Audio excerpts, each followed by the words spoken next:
Hey, shalom, brothers and sisters. Welcome back. I thank you again for joining me. Today I want to do a little book review. I love doing book reviews. I love reading books. And this one right here is sort of a new one. It was published 2020.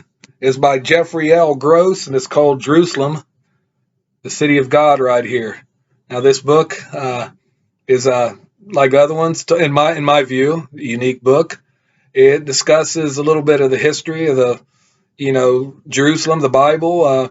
It also talks about, scenarios, just say about the lost, the Ark of the Covenant, the possible,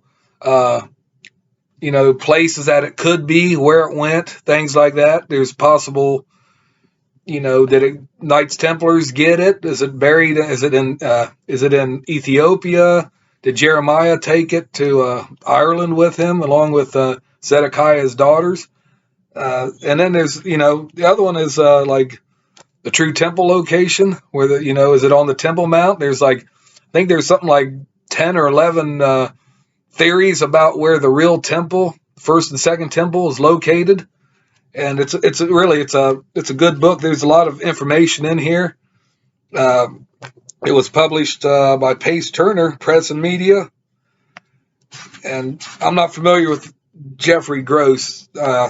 Like I said, this is a new book, and he has a 2020, and I could read the back of it for you here, the back part of it. Jerusalem, the city of God, is a story of the Israeli people, of destiny and their journey as God's chosen. Earthly portals are locations where sacred spaces open up to heavenly realm, connecting mankind to the divine. Beth El, located on the summit of the land of Moriah, is holy ground where God met the patriarchs. It will be a location of the fulfillment, the future millennium temple where God will be present, where the Messiah ben David, the descendant of King David, will become king of Israel, and Jesus will rule the world.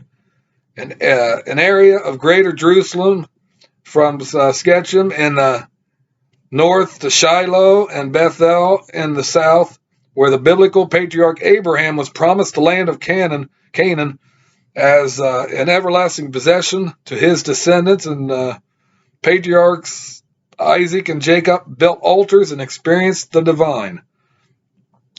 Then it will extend to Jerusalem in the east, and will become the sacred spiritual capital of the earth.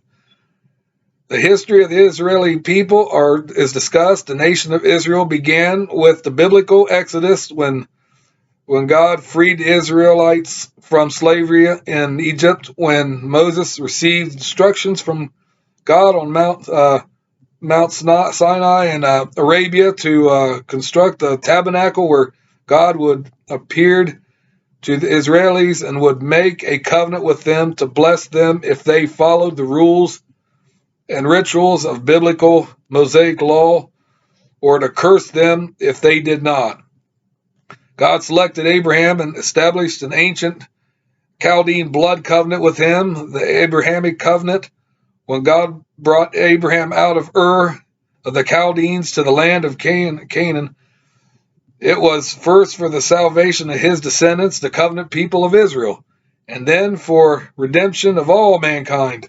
The penalty for violation of a blood covenant was death, and God knew Abraham and his descendants, being human, would never be able to keep such a covenant, that sin would separate man from God.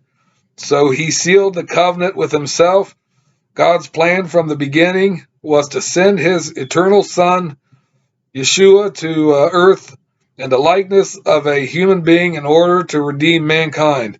Yeshua, the Holy One of Israel, would be sacrificed and suffer the death penalty as redemption for the sins of mankind. And this book is it's exactly 200 pages, no pictures in it, but it's got Bible verses in here along with what he's saying. He talks about, right there, it said he's talking about the book of Enoch right here, which is not really biblical, but it's an interesting read in itself, that book. He talks about the temples, like I said, the Ark of the Covenant. He talks about certain laws and everything. Isaac, Abraham, Jacob, the 12 tribes. He talks about them, but it's in this book, and I encourage you to get it. You can find it on Amazon. I found this on Amazon.com, and it was only, I think it was like $3.47. Then I had to pay an extra $3 for the shipping, but it's a really good book. It is. It's a really eye opening book for you. And if you're into, you know, theology and stuff like that, go ahead and pick this book up. It's cheap and it wouldn't hurt if you love to read. And that's all I want to say about that. And I thank you again for joining me. And please comment below. Let me know if you had this book, read it or read it or whatever, and let me know what you think about it. And that's all I want to say right now. I thank you again for joining me. Until we meet again, peace out and shalom.